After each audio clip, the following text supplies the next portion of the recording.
Hey everybody, this is Brant from Wolf on Wall Street Trade, and we are going to do a little market update. I haven't done any the last 2 weeks because of the holidays and the really thin volume, very thin liquidity. You can see the S&P, this is a weekly chart. It was up or down 0.2% the first week, down less than 0.2% the second week, just nothing going on. So this week up 1.45%. This is kind of what I expected when we got into the new year, even though it was a holiday shortened week. Everybody's coming back from the Hamptons.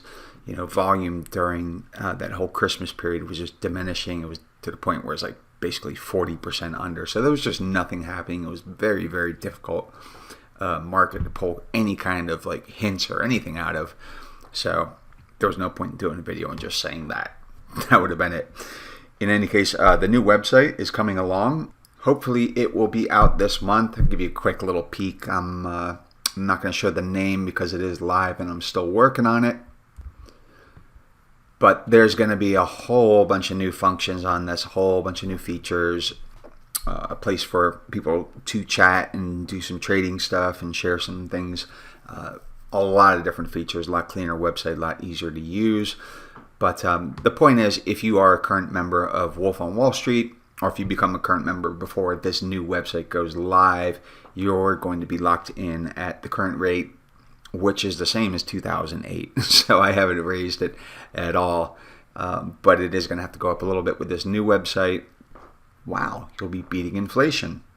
So what I was hoping coming into this week was that the market would get a little bit more exciting, not just exciting in price movement, but exciting in market signals, because it's, you know, these are the hardest markets for me, dull markets. You'd think, okay, these are, you know, easy markets. You can just not pay attention, go to the beach, do whatever. It's not the case. When a market is moving and there's good liquidity, there's good signals, you pay attention, you can find them. But when it's not, you know, you really have to spend a lot of time to find any little hints, and really the last 2 weeks there had been none. The kind of theme or gist, let me pull up the S&P 500, and this is the weekly chart. I'm going to go to an intraday chart so you can see more of what's happened here in the last 3 weeks. I want to point out something real quick. The S&P Equal Weight Index did better than the S&P 500 benchmark, up 2.8%, almost twice as good. So this has to do with the heavily weighted mega cap stocks that influence the benchmark index that don't have that outsized influence here because everything's equally weighted. But what this does tell us is that there is a lot better market participation. And one of the key things that we've been seeing coming into this week, but more so this week, is market breadth improving a lot. It had been fantastic in October, November, and then started to really get, well, it weakened a lot in December. So that was a change in character seeing coming into this past week, you know, the start of the new year. So this is the S&P 500 on a 60-minute chart, and this is the start of the entire rally, this whole counter trend rally where the Dow went up something like 20%, and financial media saying, oh, it's a new bull market, which is just bunk based on that 20% rule. But in any case, had an inverse head and shoulders over here for the S&P 500. Here's the big rally, and it failed right here at 4,100. So one test here at 4,100, second test at 4,100, and that's when things kind of just went to crap in December. And the last 2 weeks, or the holiday 2 weeks, was just this range. I'm going to zoom in closer on this range, basically between 3,800 and 3,900. So this is a 15-minute chart. You can see it right here. There's the second failure of 4,100. It was actually on good news. So the fact that the market couldn't break through that, I think it had a lot to do with a massive, massive end-of-year quad witching option expiration. I think it had a lot to do with that, but in any case, price is all that matters, and you see this kind of range between about 3,800 and 3,900, little different than that, but still, it looked like we might be getting kind of an inverse head and shoulders here. Again, a smaller version or fractal of what we saw coming into October, and the same thing with the Dow. The Dow had something like a double bottom or W bottom, right? That's the Dow Transport, sorry. So here's Dow 30 right here, and same thing, fractal from October, just a smaller version of it. But then as we went through that holiday, it just kind of went sideways and just became more of a range and less of a basing area. So very, very dull trade until we got into this week. Here you can see the Dow breaking out. If we go to the S&P 500, it's not quite there. It's right at that key 3,900 level. Psychologically, it's important. I'll show you on a daily chart why it's important. This is that range during those 2 weeks. A lot of volatility, but going nowhere. But here is Friday. So big breakout, 3,900. That is where the 50-day moving averages here in yellow. You can see the high of the day touched that and just backed off a little bit. Still a very strong day on Friday. But that 50-day at 39.0437, which is very similar to what was former support over here on November 17th at 39.0654. So we have former support that turns into resistance once it's broken, that level. We have the psychological 3,900 level, and we have the 50-day all in the same area. So that's why this 3,900 area is really key. Now, before we even got this really strong day on Friday, and we were just kind of going through the motions of this lateral range, before we got the strong day on Friday, there were a lot of signs of improvement that we had not seen really in these past 2 weeks, these holiday 2 weeks. We saw some really notable relative weakness in VVIX, which is the volatility of VIX, and VVIX tends to lead VIX's trends of relative strength or relative weakness, and I'm going to pull up a chart to demonstrate that. So what we have here is the S&P 500 in the candlesticks and VVIX, which is similar to VIX in that, generally speaking, it trades inversely or opposite of the S&P 500. So if we take a closer look though, and the easiest way to do this is, being that they do have that inverse correlation, the easiest way to see relative strength or weakness is to invert one or the other. So I'm just going to invert the S&P 500's price. Okay, so that's what I've done. And remember, the S&P's price action here is upside down. So 4,100, that failure I talked about, is right there, the first test and then the second test, and then prices just fell apart into December, and then we got this lateral range. So at 4,100, the second test, both failed. Notice what VVIX is doing. It's displaying a trend of relative strength.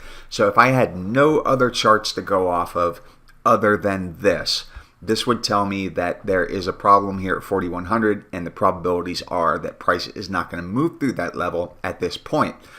This is 3,800, where the S&P has been. This is the one good thing during the last couple of weeks of just traveling in this lateral range, is that it's held 3,800 probably on 9 or 10 tests of that area. And notice what's happening with VVIX.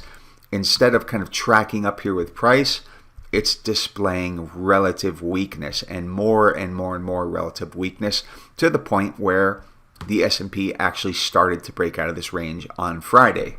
I'm going to show you another little area of improvement, which is high yield credit. High yield credit, specifically HYG, which is a very deep liquid product, is often used by institutional traders as a proxy for S&P futures.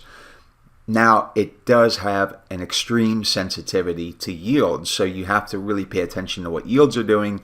But say yields are flat on the day, the S&P 500 is maybe down a little bit, and HYG is up. That is a signal to me that institutional money is getting into the market on the long side. Okay, so you have to really take all that into consideration, but I'm going to show you HYG and what happened with that, because coming into December, it was kind of a strong leading indicator, and then it just kind of fell apart. But then we started to see improvement in that. Okay, so now I flip the S&P 500 back to normal. It's uninverted, and we have HYG in blue, high yield credit. It's a little bit difficult to see, but you can see this is that area where S&P hit 4,100 twice. Notice the higher high in HYG. So this is one of the things I was talking about probably the last video I did, where I said price action wasn't looking as good, but market signals were still very strong. So the higher high here in HYG is one of those things I was talking about. But then as we came into December and it just got really bad here. It just reverted down. There was no more edge. But as we come into the new week, and I'm going to zoom in on this area, hopefully what you can see is this lateral range of S&P 500, again, holding the 3,800 level right here. So that was one good thing, but it was just range bound and choppy and volatile day to day. This is HYG leading lower. This is pretty much the worst of it, where that leading positive signal just completely disappeared. But as we move into the new year, right over here, look what's happening. S&P is just kind of trading sideways, holding that 3,800 level. HYG is making higher highs, higher lows. Look at this. This is a relative positive divergence. It's trending higher while the S&P is trending sideways. And then we get into Friday, and you can see it's just leading higher. That is a leading positive market signal from an asset that basically is a window into what institutional money is doing. One of the reasons is, I believe it's increased or a stronger appetite for risk amongst institutional money, but it also has to do with yields finally breaking down. So one of the main themes pretty much since the end of the COVID crash has been that stocks and gold have a very strong inverse or negative correlation with the dollar and with yields, because the dollar and the yields both reflect what Fed policy is expected to be. So if Fed policy is expected to be tighter, the dollar moves higher, yields move higher, that's bad for stocks. So one of the things I've been saying is, until yields come down, we're not really going to see the market have any chance to move to the upside. One of the things that happened here was yields came down. There was a 2-week period where they were kind of bouncing and trending higher. That started to break coming into the new year. And here is the 10-year yield. So this trending down is good for stocks. It's generally a supportive environment. We had a little bit of a bear flag here, but you can see these kind of last 2 weeks of pretty much December trending higher. That was putting a lot of pressure on stocks, on high yield credit. And as we come into the new year, again, we see that trend break. And really on Friday, we see a really big drop in yields, a significant drop. Pretty significant drop of 15 basis points on Friday in the 10-year yield right over here. So this is Friday. Big drop in the 2-year yield, which is the Fed sensitive kind of proxy for Fed policy. It was like a 25 basis point drop. That's basically one standard Fed rate hike or rate cut. So what was such a big moving development on Friday? There were two things that I saw of this past week that were key. One was Wednesday's FOMC minutes. They turned out to be a non-event. The other was the payrolls report, because the Fed is focused on wage inflation. That's one of the few areas where it's still inflation is still high. And what we got with Friday's employment report was the first sign that wage inflation is starting to moderate. So it went from 4.6%, or actually 4.8% on a year-over-year basis, to 4.6%. So it's showing that it's starting to peak, which is what we're already seeing in CPI the last 2 months and a lot of other measures. We're actually seeing deflation in a lot of metrics other than food and shelter. As I said, falling yields are good for the market. Basically, you could say this another way: bad economic news is good for the market. So if we look at the S&P 500, what it did on Friday, it had this huge day, and basically this range that we've talked about over this holiday period went right up to that 3,900 level. So a big move from nearly the bottom of the range here, close to 38, up to 3,900. That was the payrolls report, and that was because yields came down sharply. But there were a lot of other things that were showing up even before that came out, like the equal weight S&P 500 index had started to break out. So if I kind of just roughly define that range, same kind of lateral range, and here's the new year, you can see the S&P 500 equal weight index breaking out well before the benchmark index. And I keep saying that, the stocks that have really propelled this rally from October up to that 4,100 level have been the cyclicals. And I really feel like that the mega caps need to rotate in. They need to take over some leadership. So another really interesting development this week, kind of almost out of the blue, was that a very mega cap heavy sector, communications, was one of the first sectors to break out of this range, while all of the other major averages are just trading sideways. So I'm going to just kind of roughly, estimate this range, kind of the same range as the market averages in that holiday lower liquidity volume. Here's the new year. Look at this. So communications breaking out forms a little bit of kind of like a bullish ascending bullish ascending triangle consolidation, breaks out of that, follows through on the upside. This is really what I've been looking for, to see some leadership from these mega caps, and in particular this one sector that's pretty mega cap heavy. So since we've seen this breakout in XLC earlier this week, communications, a whole bunch of other sectors started breaking out. When you see more sectors doing something like breaking out, you kind of have a hint that that is coming in the major averages. Here's the financial sector. Again, this is kind of the range here. It started breaking out. Here is the industrial sector with its kind of range. It's starting to break out. The most influential, heavily weighted sector that can move the S&P the most, can move the NASDAQ the most, is technology. We don't see that breakout. We do see, let me see if I can pull this up. Yeah. We do see kind of like a little try there. So this is not a great signal coming from technology, but there are certain groups within sectors that have leading status.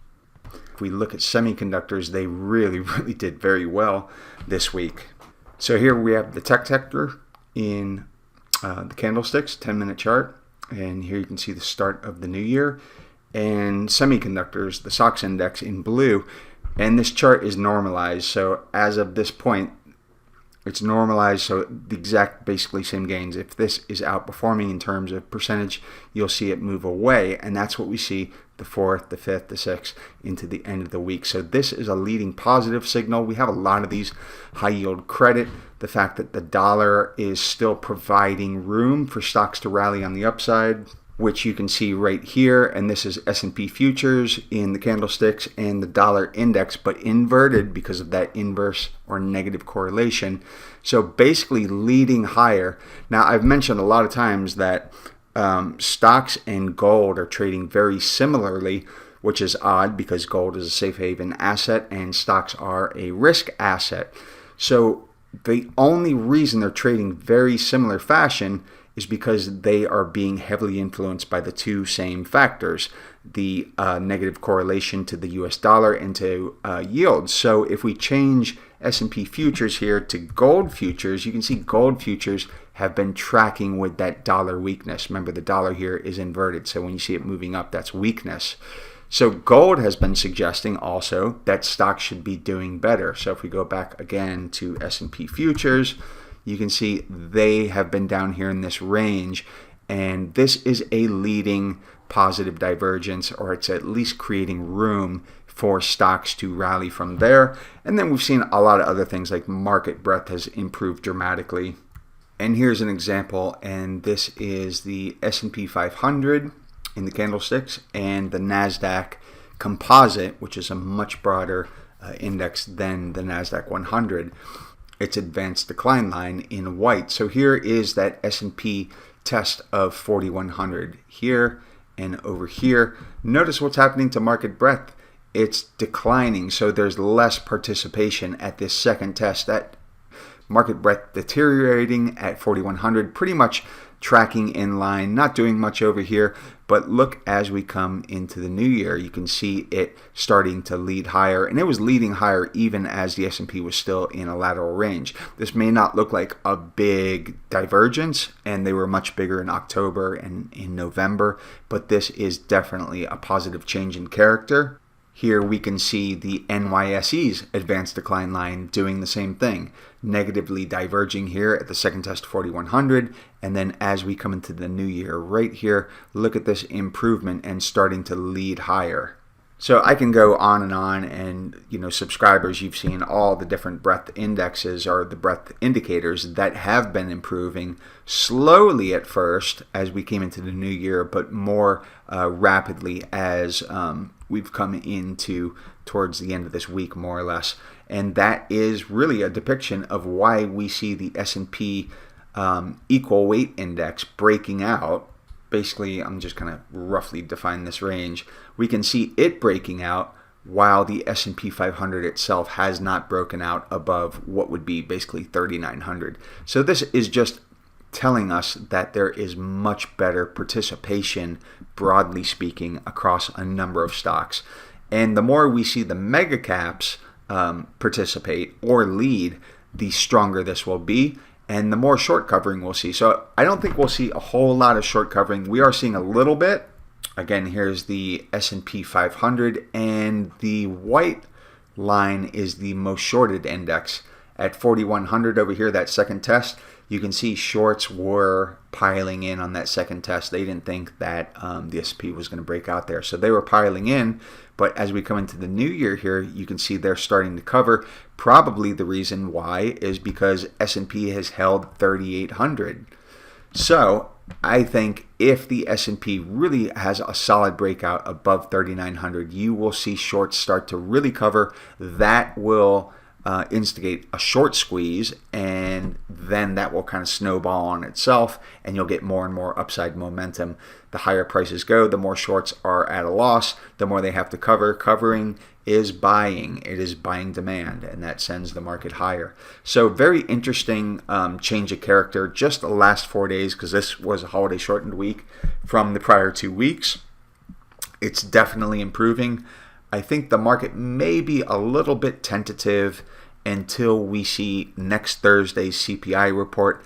The last 2 CPI reports have basically confirmed peak inflation, and the more CPI reports that come in and show inflation weakening, the more the market's going to like that, because the Fed doesn't have to be as aggressive. But I 100% believe that we are going to have a recession, economic recession, that has been engineered by the Fed. They need it to kill inflation, but they tend to over-tighten. And when they tighten, I can't think of a tightening cycle where something hasn't broken, something they didn't expect to break, or something out of the blue hasn't broken. So we'll probably see that where it manifests, whether it's in property, whether it's in the banking system, the financial system, we don't know. But that's where bear markets can get dangerous, is when something really breaks because of the Fed's tightening. So the Fed's probably got about 150 to 225 basis points of rate hikes that have not hit the economy yet. So it takes about 6 months for those to actually be felt in the economy. So probably towards the end of Q1 of this year, we'll start seeing that. So we're already seeing inflation coming down. The rate hikes that they've done, like the last 3 or 4, really haven't been felt in the economy yet. So if inflation is starting to roll over now, those are really going to push it down, and they're really going to do a lot more damage to the economy when we do have a recession. So I don't think we're anywhere near being out of the weeds.